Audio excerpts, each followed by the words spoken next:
Welcome to the Real Estate Syndication Show. Whether you are a seasoned investor or building a new real estate business, this is the show for you. Whitney Sewell talks to top experts in the business.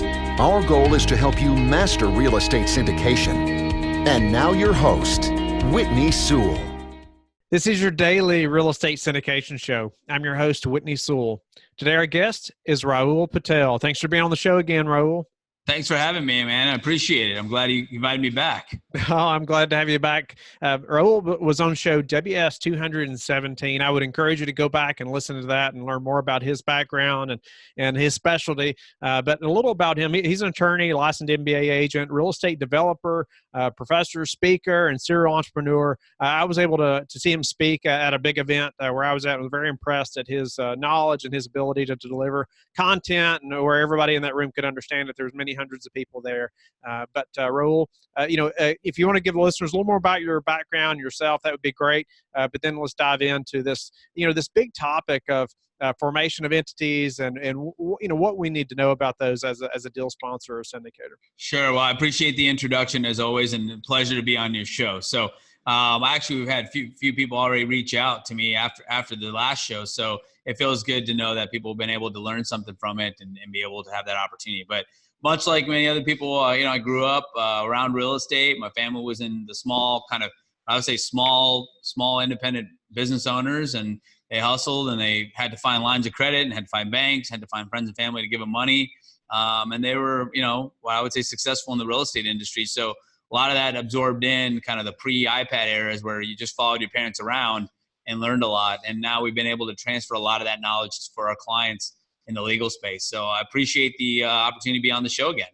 Awesome. No, thank you again for that and your time and just sharing your expertise. I know the listeners have learned a lot on the previous show and will this time as well. But Rahul, it's such a matter, in this business about how many entities, what types of entities, how do we know where to even start to figure this out, right?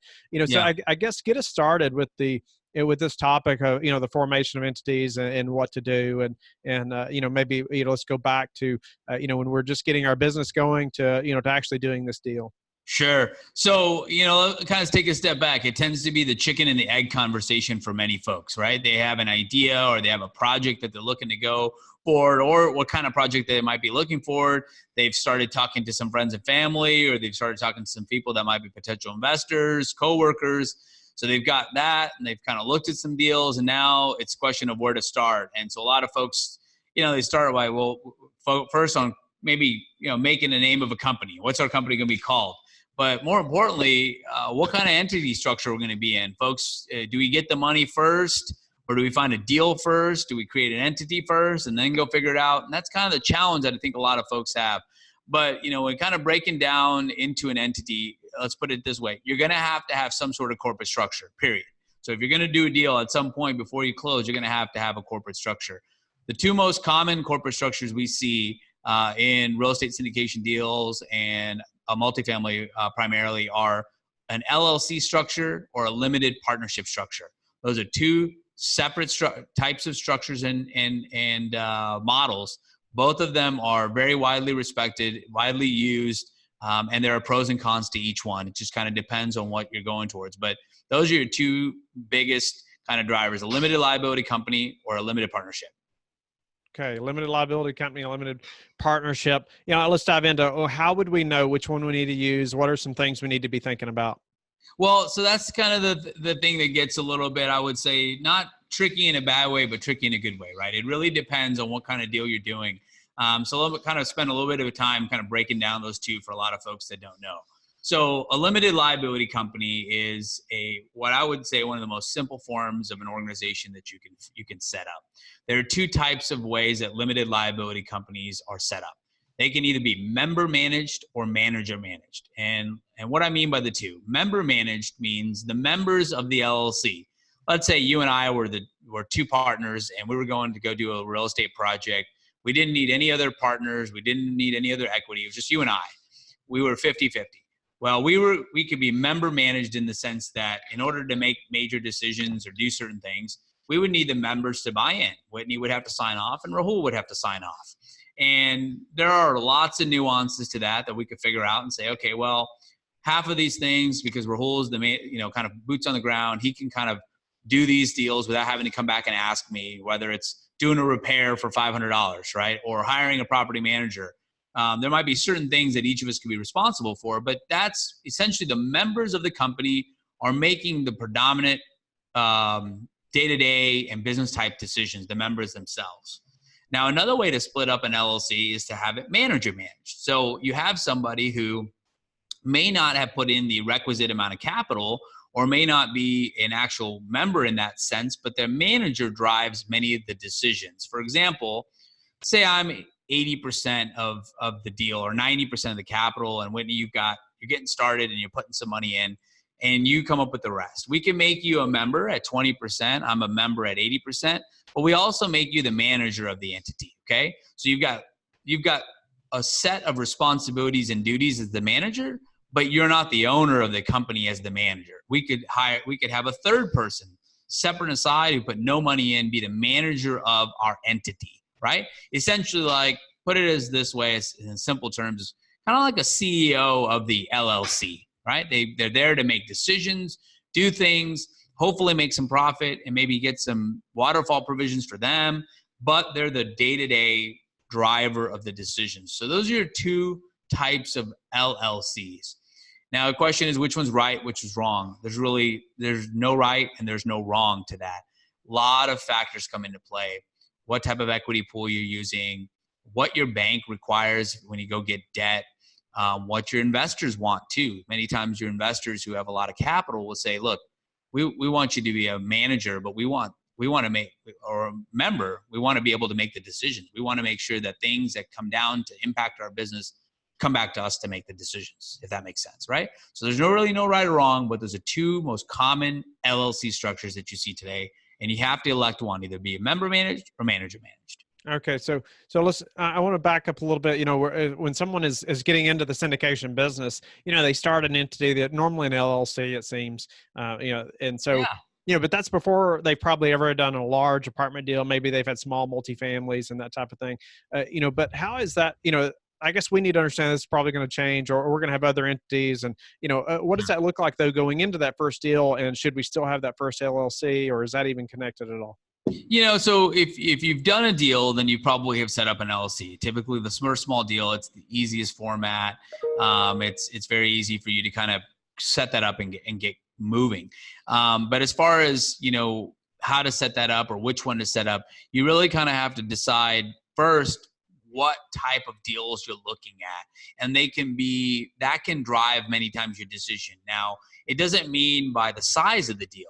You've seen $20 million deals that can go with an LLC, and you've seen $2 million deals that go with an LLC. So it doesn't really matter on the size of the deal. It really matters of what are the pieces that are you putting around it.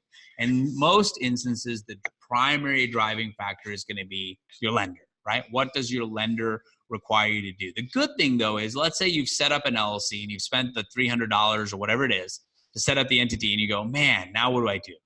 Most times we can use that entity and convert it. So we can convert it from a member manager to a manager managed. We can also convert that entity altogether to a corporation or another type of entity. So there are lots of provisions that you can do to do that, or sometimes you can start over, right? And it's not that hard to do that. So there is no right or wrong, but the best advice, I think I gave it last time, was if you have lender friends and lender contacts, start to ask them what they need and what they like. The best bet is to give them a structure that they're comfortable with and they know and they recognize. So you're not working harder to get the same amount of money. Does that make sense? So if your bank says we really love LLCs and this is how we like to do them and this is how we go, then why give them something else? Give them what they need, and you can work within the parameters of that structure. I don't want to skip the limited partnership discussion. Sure. We talked about the other, but I did want to ask you, those common ways you're talking about that most either the investors or the lender like to see that maybe you could elaborate on. So I would tell you the more complex it gets, typically limited partnership structures can become favored, because what happens, the difference, and so here's a big difference generally. Now there's always exceptions to every rule, so don't take this as a absolute. But in a limited liability company, the members are responsible for the actions and the entity themselves. So let's say I've got an investor who wants to put $100,000 in. He's getting a 7% return. And that's really what he wants. He doesn't want to be involved. He doesn't want any day-to-day decisions. He just wants to get his return. And he doesn't want any risk, right? The worst case scenario, this entire project doesn't go well and I lose my money. But I don't want to be sued. I don't want to be on the hook for further deficiencies. Well, a limited liability company structure doesn't allow for that typically, because the members, by virtue of it in and of itself, whether it's member managed, are making decisions. In a limited partnership structure, you could bring that person in and make them a limited partner. And what that means by that is, what does that mean? It means that the partner is limited in exposure typically to the amount of capital that they've contributed. So unless you somehow can pierce these corporate veils, if you've ever heard that term, where you're acting as if you're an actual operating, controlling partner, but yet you're hiding behind the veil of being a limited partner, it's very hard to go after you individually for that, right? So a lot of folks who are coming in purely for equity like that play, because it gives them some autonomy and control, but at the same time, it insulates them from the decisions that maybe you and I are making every day as the operators of this business. Does that make sense? So limited partnership structures can be very favorable there. Banks can also replace the general partner. So there's two umbrellas to that. You have a limited partnership structure here. You have a general partner over here. And then you have a series of limited partners. I can get you a good graphic that displays that. So in that structure, the general partner, sometimes they have on this side of the fence, you need two. You need general partner and at least one limited partner. You could have a row of limited partners or one. But this general partner is really a 0% usually owner of the entity. They're there to make decisions and drive the business itself. But the good thing is for a bank, a lot of times, is they can replace that GP with somebody that has experience if for some reason the project's not going so well, keeping the limited partners in place. Does that make sense? It does. So it is a very favored structure as you get more complex. Typically in deals of, I would say, $7 to $10 million and up, it can become a good favorable model that the lenders and banks and different folks really understand. And it makes a lot of investors very safe to come in, and allows for easier entry for folks to come in with trusts and IRA investment vehicles, individual LLCs, things like that, to come in on this side as different LPs under different vehicles as well. So how does that make it easier for them to come in as far as from a trust or IRA?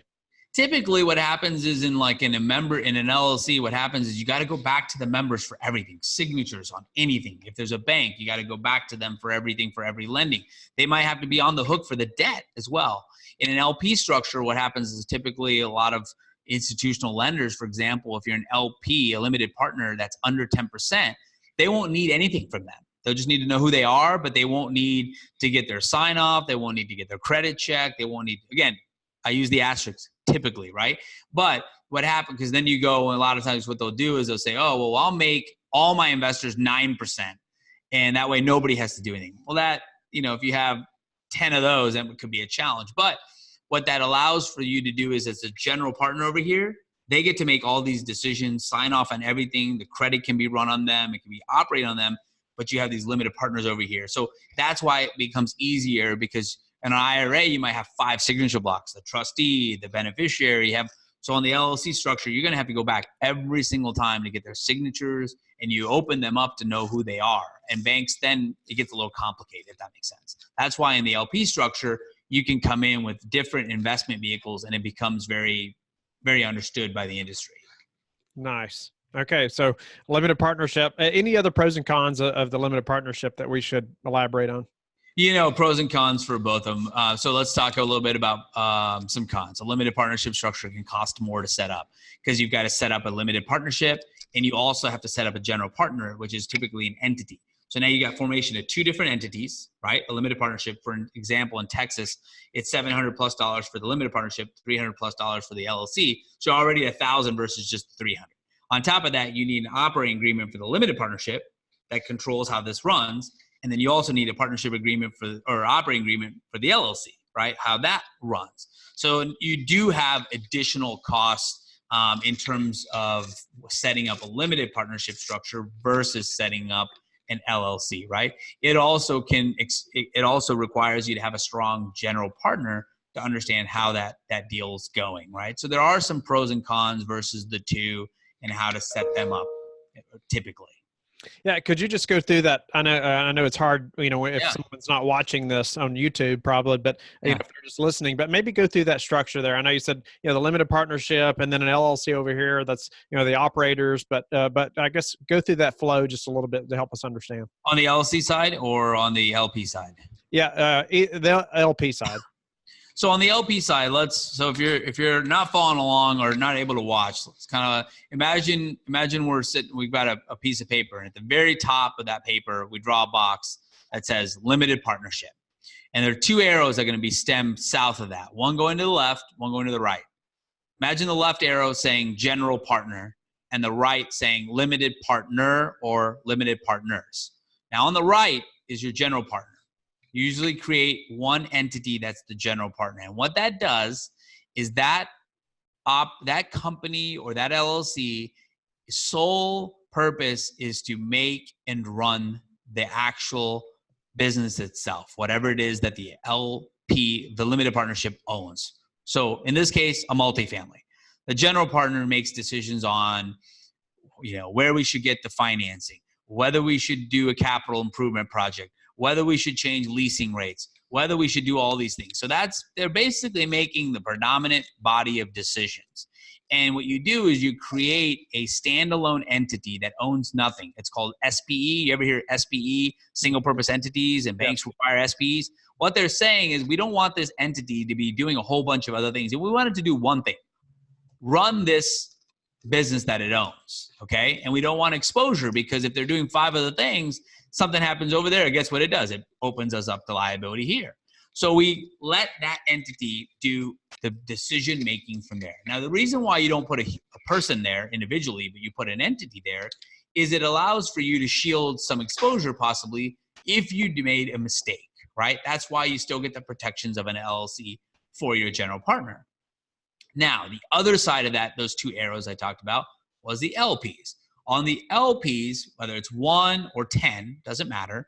Those are consider them your primary capital partners. They're limited, for the term limited partners for a reason. Limited in their exposure, also limited in their involvement. Now, you could be an individual on the limited partnership side, but you could also be one of the members of the LLC that's running the GP as well. So it doesn't prevent you from being on both sides. It's just saying, this entity, this $200,000 I put in, it's coming in with this limited partner, but we're limited in our decision-making, limited in our exposure as well, if that makes sense. So those are the kind of two umbrellas that you have to have, is at least a GP and then at least an LP for a limited partnership to run.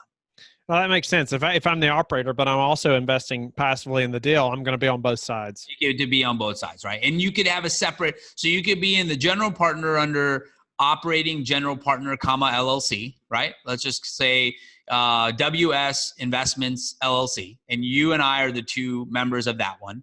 But then on the LP side, you've got WS Family Trust. So money that you've set aside, you come in as a trust over there and be an LP over there. Does that make sense? It does. Yeah. It does. So, as far as, I was going through that structure there, I was thinking about that. What are some maybe common mistakes that you see people making when either setting up these structures or on the sponsorship side, coming up with entities too quickly, or, how do we how's this messed up more times than not that we should be watching out for?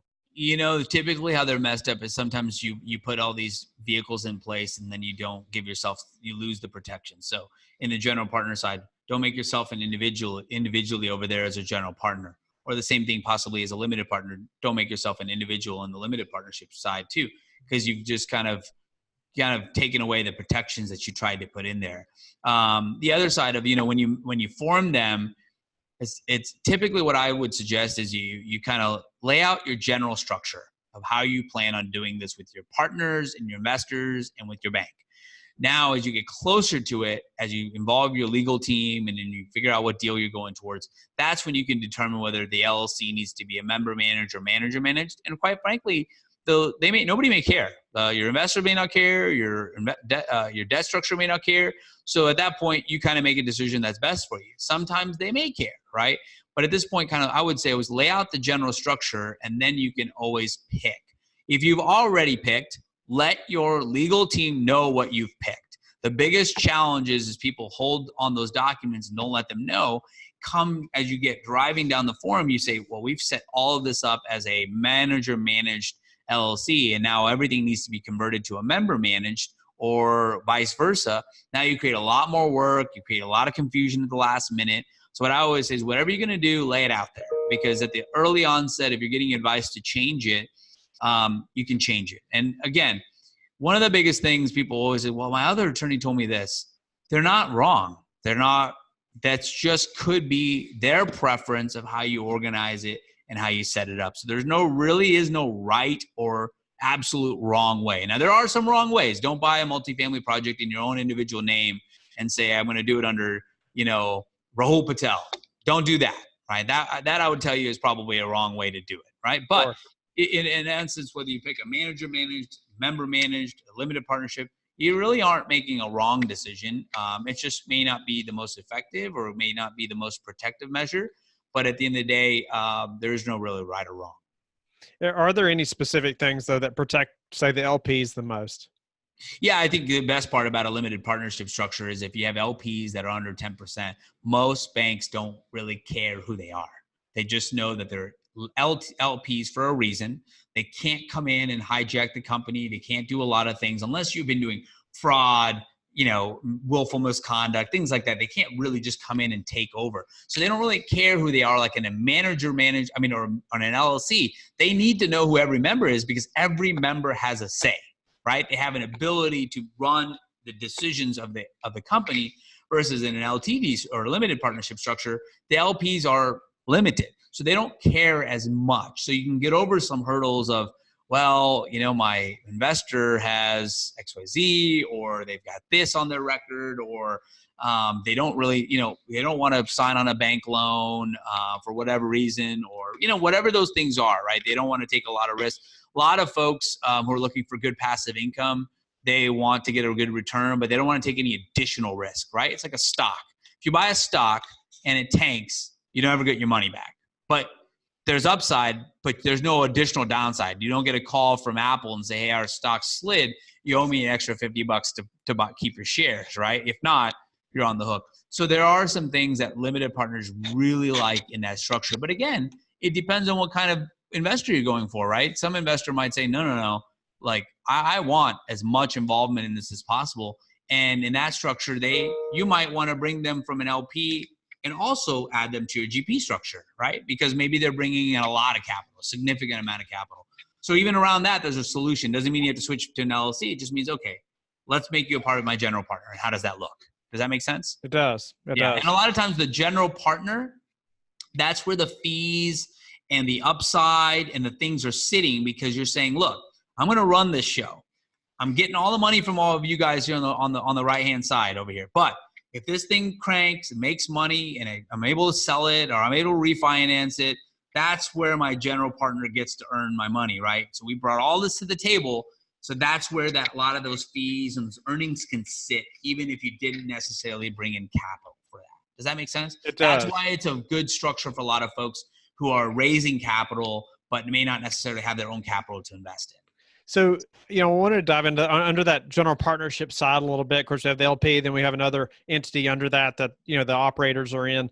What if let's say there's a couple of managers, 2 or 3 managers. Would you recommend them having, their own individual entities that are part of that entity then, or is that overkill? Yeah, on the LLC side? Yes.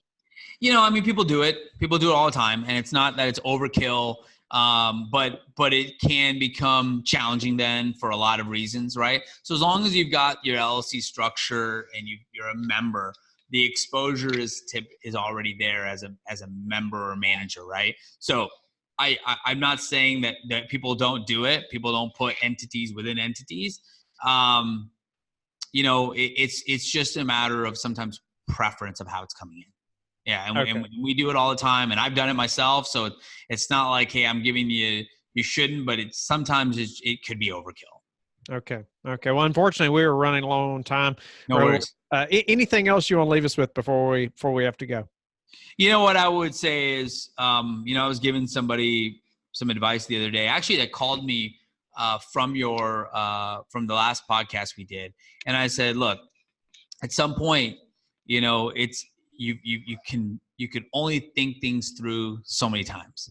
You just got to get off the bench and go in the game, and don't regret it if you don't, and don't regret it if you do. Just figure out which one you want to do, right? And so at some point, you're going to learn very quickly. You may form an entity, you may spend some money, and you might go, oh my God, I got to redo all this. Yeah, you may. But at the end of the day, you'll never really learn until you're in there. And if you're not going to go in, don't worry. But if you do go in, just go. Start making some decisions. But I go back to that last podcast. You have to have as many conversations with people as possible and ask them. Start with the bank that you might, because if you're going to go buy a $3 million project, right, and you need $2 million of debt, you better have at least had some conversation. Who's going to borrow you the $2 million, right? Or loan you the $2 million, and ask them first. And then as you start to get people who committed to money, ask them, hey, do you have a preference? This is most likely leaning, look, my lender's most likely going to require me to be a limited partnership structure. Do you have a problem being an LP? No. I'd like to see how that looks. Fantastic. So now you've set down the course versus doing something and nobody likes that structure, or at least who you're working with. Does that make sense? It does. So really what I would say is ask a couple of questions and just start, because at the end of the day, if you go to an investor and you've got documents, you've got a structure in place, they will at least look at you and say, look, you put some thought into this, you know where you're going with this, and now you'll feel more confident in that. Awesome. Rahul, you're a great guest. I really appreciate your time and sharing your expertise on the show. Tell the listeners, though, how you like to give back.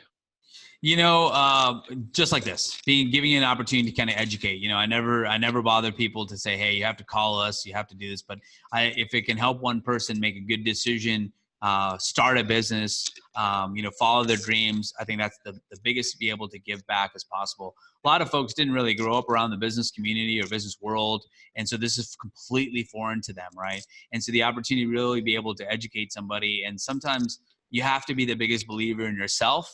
And, if you've thought this through, you've done enough research, you've done enough homework, sometimes you just need a little bit of advice. So hopefully somebody heard this, listened to it, and has said, okay, you know what? I'm over my fear. I'm going to start this. Go for it. The best start is doing something. And once you do that, you'll find out, hey, what you did right or what you did wrong. But whatever you did wrong, you can learn from that if you know it. And how can they get in touch with you and learn more about your practice? You can go to our website, which is www.patelgains, and that's PATELGAINES.com, patelgains.com. Or you can always shoot us an email at info@patelgains.com, and we're happy to help you. We've run through 100 plus syndicates. Multifamily has been a huge area of our firm. Anywhere we've dealt with Fannie Mae, Freddie Mac, institutional lenders. You name it, we've seen it all. We've gone through CMBS up and down, turn cycle too. So there's so many different things we've seen. What I would say, no matter whatever you choose, do two things. Your lawyer should be your counselor, not your document prep guy. It should be somebody who's advising you, telling you, listen to them. Listen to them when their advice is critical of you, what you're doing. Listen to them when their advice is saying, what are you doing? But find somebody that you can jive with. At the end of the day, they're on the same boat with you. They're trying to shovel the water out of the boat just like you are, and they're trying to plug holes, and they're not trying to make you sink because it doesn't do you any good. So, what I always say is find a lawyer, find somebody that can help advise you and guide you through this. And there's no shortcut to that. I've seen a lot of folks who genuinely make mistakes by just finding forms, finding documents, and trying to run through that. There's no shortcut. If you're going to do a $1, $2, $5 million deal, get good advice, especially if you haven't done this 25 times, right? So if you ever have a question, hopefully I've seen a lot of your podcasts. You offer a wealth of knowledge. Hopefully this is an opportunity to give back. Thank you for listening to the Real Estate Syndication Show, brought to you by LifeBridge Capital. LifeBridge Capital works with investors nationwide to invest in real estate, while also donating 50% of its profits to assist parents who are committing to adoption. LifeBridge Capital, making a difference, one investor and one child at a time. Connect online at www.lifebridgecapital.com. for free material and videos to further your success.